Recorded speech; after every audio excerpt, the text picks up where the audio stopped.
আসসালামু আলাইকুম। সবাই কেমন আছেন? আশা করি মহান আল্লাহ পাকের রহমতে সবাই ভালো আছেন। আমরা বাংলাদেশের মানুষ প্রায় অনেকেই টাটা হেক্সা এক্সটি মডেলের গাড়িটির সাথে কম বেশি পরিচিত। এই গাড়িটির সম্পর্কে পরিচিত হলেও মেরামতের ক্ষেত্রে দক্ষ টেকনিশিয়ানের যথেষ্ট অভাব রয়েছে। আজকে আমি আপনাদেরকে এই গাড়িটির এসি সিস্টেমের সাথে পরিচয় করিয়ে দেব।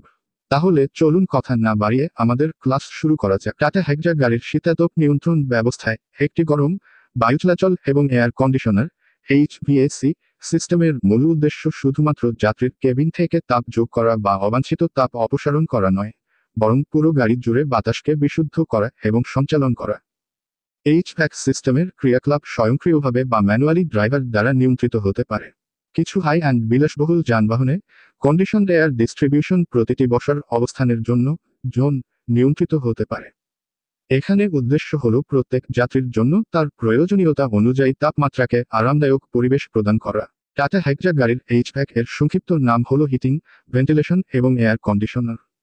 অটোমোবাইল HVAC সিস্টেমটিকে একটি জলবায়ু নিয়ন্ত্রণ ব্যবস্থা হিসেবে বিবেচনা করা যেতে পারে, যার তিনটি সাবসিস্টেম রয়েছে: H তে হিটিং, V তে ভেন্টিলেশন, AC তে এয়ার কন্ডিশনার। টাটা হেক্সা গাড়ির HVAC সিস্টেমটিতে ফুল অটোমেটিক কন্ট্রোল প্যানেল ব্যবহার করা হয়েছে।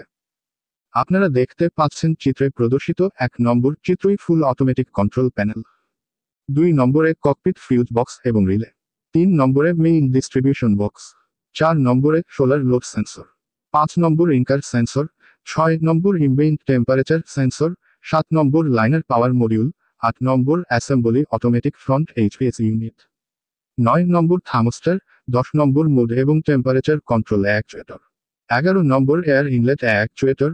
12 নম্বরে আছে ফ্রন্ট ব্লোয়ার মোটর এবং 13 নম্বরে অ্যাসেম্বলি ট্রাইনারি প্রেসার সুইচ। এইগুলোই মূলত HVAC সিস্টেমের যন্ত্রাংশ।